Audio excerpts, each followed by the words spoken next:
కీర్తనలు 21:5-7 వరకు. నీ రక్షణ వలన అతనికి గొప్ప మహిమ కలిగెను. నీ రక్షణ వలన అతనికి గొప్ప మహిమ దేవునికి మహిమ కలుగును గాక. చెవనలలోయ మన ద్వారా దేవునికి మహిమ కలగటం వేరు. చాలా జాగ్రత్తగా నేను వాక్యాన్ని గెస్ చేయాలి. మన ద్వారా దేవునికి మహిమ కలగటం వేరు.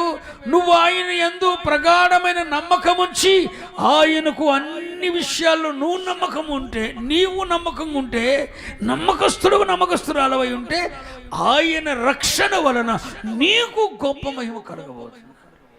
అరే మీకు అర్థమైందా? మన వలన ఆయనకు మహిమ కలుగుతుంది. ఎవరికి? కానీ ఆయన ఇచ్చే రక్షణ వలనట మనకు గొప్ప మహిమ కలుగుతుందంట. నువ్వు నమ్మకస్తుల్లో దాగి ఉన్న ఆశీర్వాదాలండి, నమ్మకంగా ఉండటంలో దాగి ఉన్న ఆశీర్వాదాలండి. మనుషుల ముందు కాక, మనుషులున్నా లేకపోయినా ఎప్పుడైనా నువ్వు దేవుని యందు ప్రగాఢమైన నమ్మకం ఉంచి ప్లస్ ఆయనకు అన్ని విషయాల్లో నమ్మకస్తు. పిస్టీస్ అనే పదానికి అర్థం ఇదేనండి.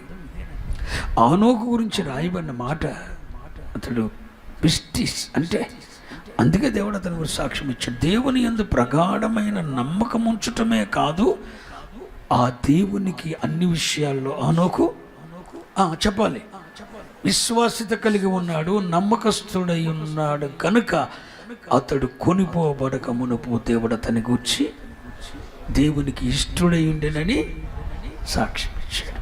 మరి నమ్మకస్తుడైన రాజు ఎలా ఉంటాడో ఈ కీర్తనలు 21 మొత్తం 9 ఆశీర్వాదాలు 11 ఆశీర్వాదాలు ఉన్నాయి ఆ అధ్యాయంలో. చెప్పే టైం లేక 3 చెప్పాను.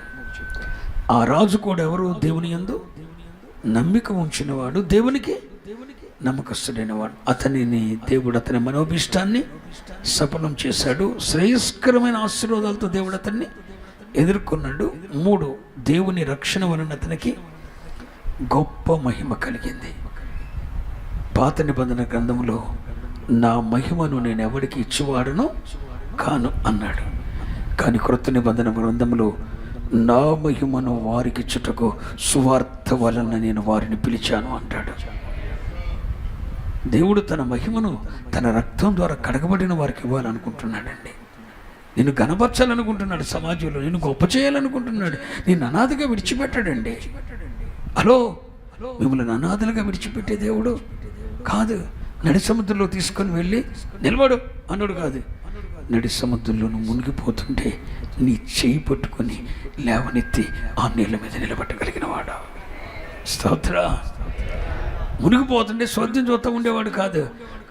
మహా జలరాశుల్లో నుండి నిన్ను ఆ చేయి చాపి ఆ జలరాశుల్లో నిన్ను పైకి లేపేవాడు. నిన్ను అనాథగా విడిచిపెట్టేవాడు కాదు. అగ్నిగుండంలో ఒంటరిగా వదిలిపెట్టి వచ్చేసేవాడు కాదు.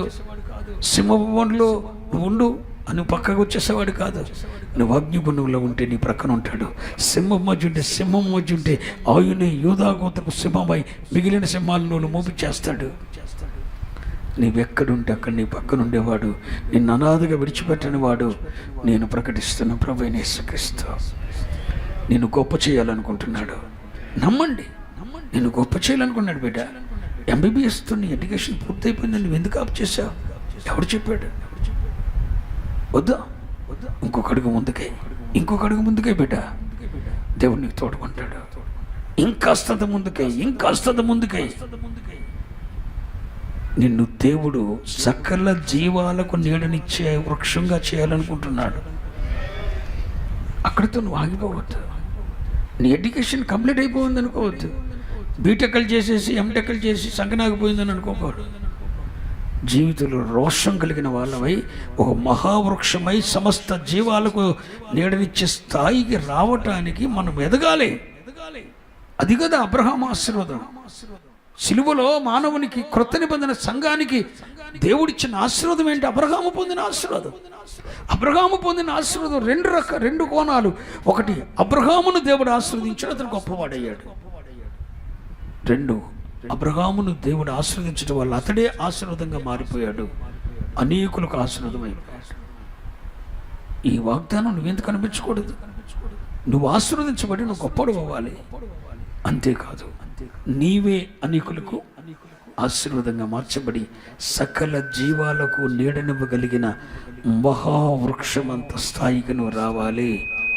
దేవుడు కోరుకుంటున్నాడు. గొప్ప మహిమని కలగాలని చూస్తున్నాడు. నిరాశ చెందొద్దు, అక్కడే ఉండిపోవద్దు.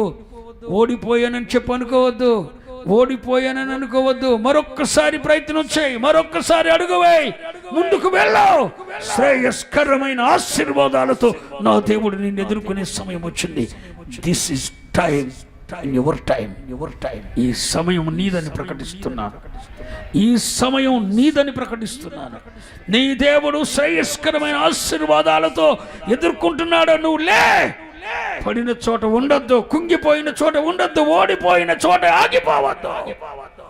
ఒక్కడుగు లే. లెమ్ము. తేజరీలో నీకు వెలుగు వచ్చుమన్నది. ఈ సమయం నీది, నీ కొరకైనది. దేవుని సంకల్పంలో, ఏర్పాట్లు ఇది నీది. నువ్వు ఫలించే సమయము, నీడనిచ్చే సమయము, ప్రతి మనిషికి నువ్వు దీవెనకరమైన సమయం వచ్చి ఉన్నదే. నా దేవుడు శ్రేయస్కరమైన ఆశీర్వాదాలతో నిన్ను ఎదుర్కోబోతున్నాడు. నీ మనోభీష్టాన్ని సఫలం చేయబోతున్నాడు. తన రక్షణ వలన నీకు గొప్ప మహిమ, గొప్ప కీర్తి నీకు దేవుడు తేబోతున్నాడు. నిన్ను నిషేధించబడిన స్థితిని వదిలేస్తాడు అనుకున్నావా? అవమానించబడిన చోట ఎక్కడ ఓడిపోయావో అక్కడే నీ తలపైకెత్తే దేవుడు. ఎక్కడ నువ్వు ఓడిపోయావో అక్కడే నీ విజయాన్ని ఇచ్చి నిన్ను నిలబెట్టే దేవుడు నా దేవుడు. I feel that. నేను దాన్ని అనుభవించాను. నా పట్ల దాన్ని చేశాడు. ఓడిపోయిన చోటే తలెత్తాడు, కృంగిపోయిన చోటే లేవనెత్తాడు, పడిపోయిన చోటే తలలు పైకెత్తి చూసే అంత స్థాయికి తెచ్చాడు. మహిమ గల సింహాసనం ఎక్కించాడు. ఒక్కడికి చేయి చాపకుండా బ్రతికే స్థితికి దేవుడు తెచ్చాడు. ఈరోజు కాదు, సేవ ఆరంభపు తొలిటి రోజు నుండి, చెట్టు కింద ఉన్న రోజు నుండి ఈ రోజు వరకు ఎప్పుడు ఏ విషయంలో రాజీ పడినివ్వలేదు. ఒక్కడి చేతి కిందకి దాసోహం అవనివ్వలేదు. కృప చూపెట్టాడు, మహిమ కలగజేశాడు. నా రక్షణ వలన గొప్ప మహిమని కలుగుతుంది అంటున్నాడు. ఏ వాగ్దానాలు ఉంటూ మాత్రమేనా? అనుభవించవా? నువ్వు నమ్మేవు బిడ్డ, నువ్వు నమ్మేవు. దేవుడు అంటే నీకు పిచ్చి నమ్మకం లేకపోతే ఇక్కడ ఎందుకు కూర్చుంటా? కానీ నమ్మేవు. కానీ నమ్మకస్తుడిగా ఉండటం నీ వల్ల కావట్లేదు. ప్రగాఢంగా నమ్మిన నీవు అనువనుమున నువ్వు నమ్మకస్తుడు అయి ఉండి చూడు. అనుకోవలే దేవుడు నిన్ను ఏం చేస్తాడో, ఏ స్థితికి తెస్తాడో. నిషేధించబడిన రాయిని మూలకు తన రాయిగా చేయడా, దరిద్రులను నేలమట్టి నుండి లేపి అధికారులతో కూర్చొని పెట్టే దేవుడండి. పెంట కుప్పల మీద ఉన్న బ్రతుకులను తీసుకుని వచ్చి మహిమ గల సింహాసనం ఎక్కించగలిగిన సమర్థుడు, శక్తివంతుడు ఎవరైనా ఉన్నారు అంటే నేను ప్రకటిస్తున్న యేసు తప్ప మరింకెవరు లేరా. ఆయన రక్షణ వలన నీకు గొప్ప మహిమ కలగబోతుంది. This is prophecy. గొప్ప కీర్తిని పొందుకోబోతున్నావు. నీ పని వలన దేవుడు నీకు విజయాన్ని పోతున్నాడు. మహిమ రాబోతుంది, కీర్తి పొందబోతున్నావు. ఆయన నీకు మహిమ కలగ చేయబోతున్నాడు. నమ్ము, నమ్మకస్తుడవేయండి. అందరూ చెప్పేది ఒక కోణమే, నమ్మండి అని. నమ్మటం ఎంత ప్రాధాన్యమో అనువనువు నాయనకు నమ్మకస్తులే అనటం. ప్రతి చిన్న విషయంలో దేవుని చిత్తం కనిపెట్టడంలో నమ్మకస్తులై ఉండాలి. అన్ని విషయాల్లో ఏ టు జెడ్, ప్రతి చిన్న విషయాల్లో. నేను లేచి బాత్రూమ్కి వెళ్ళేది మొదలుకొని ప్రార్థిస్తూనే ఉంటాను. నడుస్తూ కూర్చొని మాట్లాడుకుంటూ, నడుస్తూ స్నానం చేసుకుంటూ, కూర్చొని బట్టలు వేసుకుంటూ ప్రార్థన చేసుకుంటాను. ఈరోజు ఏ చిన్న విషయంలో కూడా నా స్వచిత్తం చేయకుండా కృపేవ్వండి, నా స్వచిత్తం చేయకుండా కృపేవ్వండి. ఏ చిన్న విషయంలో కూడా నా స్వచిత్తం చేయకూడదయ్యా. ప్రతి చిన్న విషయంలో సంపూర్ణమైన నీ చిత్తం ఏంటో నేను ఎరుగునట్లు నీ ఆత్మ కలిగించు ఆలోచన, నీ ఆత్మ కలిగించు జ్ఞానము, నీ ఆత్మ కలిగించు వివేకము, నీ ఆత్మ కలిగించు బలము, నీ ఆత్మ కలిగించు తెలివితో నన్ను నడిపించు. నీ ఆత్మ ఆధీనంలో ఉంటేనే ఆ చిత్తాన్ని తెలుసుకుంటాను. ఏ చిన్న విషయంలో నేను నా స్వచిత్తం చేయకూడదు అని నడుస్తూ కూర్చొని స్నానం చేసుకుంటూ బైబిల్ చదువుకుంటూ ఇదే నా మనసు నేను ధ్యానం అవుతుంది. ఏ విషయంలో నేను నా స్వచిత్తం చేయకూడదు. గొప్ప మహిమ కలుగుద్ది బిడ్డ. ఆయన రక్షణ వల్ల గొప్ప మహిమ కలుగుతుంది. నమ్మావు, బాగా నమ్మావు. యేసయ్య అంటే పిచ్చి పిచ్చికి నమ్మేశావు. నమ్మకస్తుడవై ఉండవు. రెండో కోణంలోకి రా. ఈ రెండు కలిగి ఉండు. ఈ 21వ అధ్యాయంలో రాయబడిన ఆశీర్వాదాలు నీ వశం చేసుకునే కాలము వచ్చి ఉన్నది. నీకే ఇది, నీకే ఇది, నీకే ఇది, నీకే. పొందుకో, ఆశీర్వాద సొంతం చేసుకో. హనోకు ఇలాంటి వ్యక్తిత్వం కలిగి ఉన్నాడు కనుక అతడు కొనిపోబడక మునుపు దేవునికి ఇష్టడై ఉండేనని సాక్ష్యం అంటాడు. ఇంతటితో హనోకు జీవితం గురించి ముగిద్దామని అనుకుంటున్నాను. హనోకు దేవునితో నడవటంలో 7 మెట్లు ఉన్నాయి. ఇక అలా హనోకు గురించి చెప్పుకొని కూర్చుంటే హనోకు దగ్గర ఆగిపోతే చరిత్ర. హనోకు దేవునితో కూడా నడిచాడంటే ఎట్లా నడిచాడు? 7 మెట్లు ఉన్నాయి. ఎలా నడిస్తే దేవునితో కూడా వెళ్ళాడు? 7 అనుభవాలు ఉన్నాయి. దేవుని చిత్తం అయితే దాన్ని చెప్పమండి, దాన్ని చెప్తారు. ఎవరో లేదు ప్రభు హనోకు అయిపోయింది లేనా, నోవాహు దగ్గరికి వెళ్ళి అన్నాడు అనుకో, నోవాహు దగ్గరికి వెళ్తా.